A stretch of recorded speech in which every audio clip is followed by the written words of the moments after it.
ഇന്നാണെങ്കിൽ പ്രത്യേക ഒരു വിശപ്പുള്ള ദിവസമായിരുന്നു കേട്ടോ. മീനാണെങ്കിൽ കിട്ടിയിട്ടില്ല. പച്ചക്കറി കൊണ്ട് എന്തെങ്കിലും ഉണ്ടാക്കാമെന്ന് വിചാരിച്ചാൽ അത് അങ്ങോട്ട് വായിന്ന് ഇറങ്ങൂല. അപ്പോൾ നമ്മൾ വിചാരിച്ചു കുറച്ച് കോഴിമുട്ട ഫ്രിഡ്ജിലിരിക്കുന്നുണ്ട്, അത് വെച്ചിട്ട് നമുക്ക് മുട്ട ബിരിയാണി ഉണ്ടാക്കിയാലോ.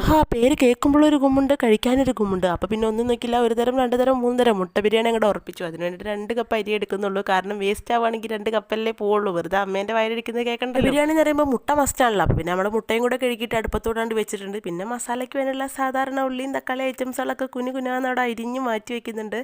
കത്തി മൂർച്ചുള്ളതാണെങ്കിൽ ഇതാ ഇങ്ങനെ കയ്യിലിട്ട് അരിയാൻ പ്രത്യേക സുഖമാണ് കേട്ടോ. മൂർച്ചല്ലാത്തതാണെങ്കിൽ ആ വൈക്ക് നിങ്ങൾ പോകണ്ട. മുട്ടയൊക്കെ ഇവിടെ സെറ്റ് ആയിട്ടുണ്ട്. അപ്പോൾ ഇനി നമുക്കിത് രണ്ടാക്കിയിട്ട് മുറിക്കാം. രണ്ടാക്കി മുറിക്കുന്നത് എന്തിനാണെന്ന് വെച്ചാൽ എൻ്റെ തുമ്പിമുക്ക് മിച്ചിട്ടിനും മുട്ട കണ്ടാൽ ഒരു തരം പ്രാന്താണ്. ചോറ് തിന്നാതെ മുട്ട മാത്രം കഴിക്കും. അപ്പോൾ ഓരോന്ന് കൊടുത്തു കഴിഞ്ഞാൽ പിന്നെയും പിന്നെയും ചോദിച്ചുകൊണ്ടിരിക്കും. അപ്പോൾ ഈ 2 പീസാക്കുകയാണെങ്കിൽ ചോദിക്കുമ്പോൾ ഓരോ പീസ് കൊടുക്കാമല്ലോ. അതൊക്കെ അവിടെ നിൽക്കട്ടെ, നമുക്ക് നേരെ ഇതിലോട്ട് വരാം. ഞാനിങ്ങനെ നെയ്ച്ചോറ് പോലെ വേറൊരു പാത്രത്തിൽ ചോറ് വെച്ചിട്ട് മസാലയൊക്കെ ഇട്ട് കൊടുക്കാന്നുള്ള രൂപത്തിലാണ് കേട്ടോ ബിരിയാണി ഉണ്ടാക്കി തുടങ്ങുന്നത്. അപ്പോൾ ഇതെന്താവും എങ്ങനെയാവും എന്നൊക്കെ ലാസ്റ്റ് കാണാം. ബിരിയാണി എന്ന് പറയുന്നത് നമുക്കൊരു വികാരമാണ്. അത് ഏത് തരത്തിലുള്ള ബിരിയാണി ആണെന്നുണ്ടെങ്കിൽ നമ്മൾ കഴിക്കില്ലേ. അങ്ങനത്തെ അതിൻ്റെ സ്മെല്ല് കേട്ടപ്പോൾ എൻ്റെ 2 കുട്ടീസും അപ്പുറത്ത് വന്നിട്ട് അമ്മ നല്ല മണമൊക്കെ കഴിക്കുന്നുണ്ട്, ഇത് റെഡി ആയത് എന്നോട് ഇങ്ങനെ വന്ന് ചോദിച്ചുകൊണ്ടിരിക്കും. ബിരിയാണി കൊള്ളായാലും ബിരിയാണിക്ക് നല്ല സ്മെല്ലുണ്ടെന്ന് പറഞ്ഞിട്ടെങ്കിലും പിടിച്ച് നിൽക്കാൻ പറ്റും. അത് മാത്രം ഒരു ആശ്വാസം. ഇപ്പോൾ കിടന്ന് വേവുന്ന ടൈം കൊണ്ട് തന്നെ നമുക്ക് മസാലയും കൂടെ തയ്യാറാക്കാം. അതിന് വേണ്ടിയിട്ട് ഒരു പാത്രം വെച്ചിട്ട് ഓയിൽ, ഉള്ളി, തക്കാളി, ഇഞ്ചി, വെളുത്തുള്ളി, പച്ചമുളക് ഒന്നാകെ നല്ലപോലെ വഴറ്റി യോജിപ്പിച്ചെടുക്കാം. എന്നിട്ട് നമ്മുടെ മസാല ഐറ്റംസ് കൂടെ ആയിട്ട് ചേർത്തിട്ട് തൈരും കുറച്ച് മല്ലിച്ചപ്പും കൂടെ വിതറിയിട്ട് നല്ലപോലെ ഇളക്കിയെടുക്കുക. എന്നിട്ട് നമ്മുടെ കോഴിമുട്ട അങ്ങോട്ട് ചേർത്ത് കൊടുക്കുക. ഒന്നാകുള്ള കോഴിമുട്ട എല്ലാ പകുതി മുറിച്ചതായതിനാൽ ഇളക്കുമ്പോൾ നല്ലോണം ശ്രദ്ധിക്കണം, അല്ലെങ്കിൽ ഒന്നാക്ക് കുഴഞ്ഞു പോകുന്നതായിരിക്കും.